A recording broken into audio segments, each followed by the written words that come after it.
Hello everyone, welcome back to my channel, and in this video I'm going to show you how to add music to Instagram stories.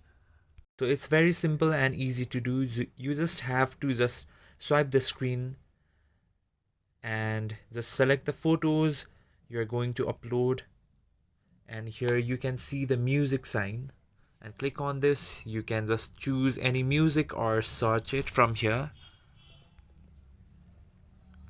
So here is the lofi music. I'm going to just choose one.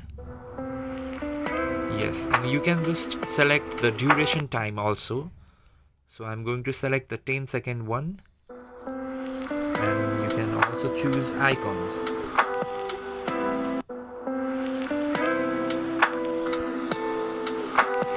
and sharing it at the last.